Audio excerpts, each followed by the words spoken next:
New episodes of Flash and Arrow will be back next week, but right now we're sitting down with DC TV guru Andrew Kreisberg to find out what's coming down the pipe for Barry and Oliver. Okay, so let's start with The Flash. The last thing that we saw, Harrison has revealed himself to be the man in the yellow suit. Yeah. Where are you guys going from there? Well, it's sort of a race to the finish to see, if he's going to get away with what he wants to get away with, and if the team is going to figure out, what he's really up to, and if they're going to figure it out in time for no one to die. Barry has started to figure out that time travel is involved in this world. How much more plugged into that is he going to get? There's going to be baby steps. There's going to be a time travel jump at some point. I mean, if you watch the pilot, there's obviously some time travel involved in the show, and so much of the comic book of The Flash involves time travel. And for us, it's just a question of, having it, for one, be as grounded as we can make it, but also to make it as emotional as we can. And those are always the best time travel stories, when it's based on emotion and, how it affects the characters' lives. And we've got some doozies coming up. We've had some pretty fantastic rogues so far. Mm-hmm. When you talk about time travel, you inevitably think about Abracadabra. Yeah, not this year. We sort of have enough going on, but we're introducing one of the biggest rogues. We've got Mark Hamill returning as the Trickster. Yeah. He played the Trickster in the old 90s show. Yep. So we've got him coming up in episode 17 called Tricksters, and that was really cool. And there's a scene in Tricksters episode where he's in the shadows and you're just hearing that voice, and it's like, yeah. So what do we need to know going into the next episode of Flash? The next episode coming up is episode 15, called A.T.O.M, and it marks the first appearance of the Weather Wizard. Obviously his brother was in the pilot and Joe killed him, and he wants revenge. And it's sort of interesting because this time it's very personal, except it's not personal to Barry, it's personal to Joe.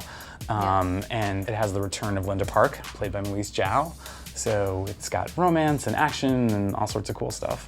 And moving on to another show that is a very good time, which also ended in a crazy cliffhanger. Yeah. Arrow. Yeah. Okay, Ra's al Ghul has asked Ollie to be the head of the League of Assassins. Yes, he did. We were really, Greg Berlanti and Mark Guggenheim, our partners on Arrow, we were sitting down to design season 3. We were trying to think of how can the villain be different than we had in the first 2 seasons, and the villain actually asking Oliver to join him, and become him was just really enticing, and it fits in with the sort of larger goal of the emotional arc for Oliver, both this season and over the series, which is, Oliver constantly wrestling with, am I a good guy? Am I the hero or am I the villain? So when did the conversations for A.T.O.M start? Because we finally got to see the suit in action. Yeah, now that you guys have finally seen the suit and seen how cool it is, it took forever to build. We would have had him sooner. In fact, we were supposed to have the A.T.O.M suit actually in episode 9, but it just wasn't ready.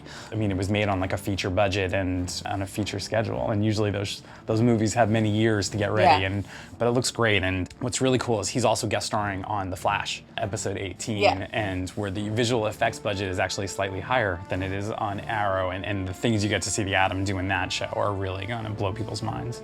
Okay, so what are we coming into the next episode of Arrow on? Arrow episode 16 is called The Offer, which is not the most surprising title, given that in the last episode, Ra's al Ghul made an offer. How things wrap up with Nanda Parbat and what happens after that is I think kind of surprising, and we're going to learn a lot more about Ra's al Ghul, our version of Ra's al Ghul.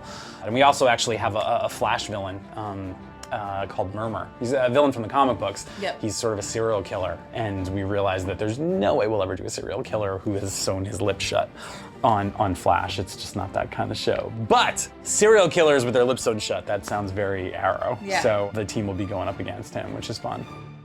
We'll be back next week with our regularly scheduled DC TV episode with Rotten Tomatoes, and we'll be talking about the premiere of iZombie, all new episodes of Flash and Arrow. And make sure you guys click subscribe, because tomorrow we've got an exclusive clip of Batman vs. Robin.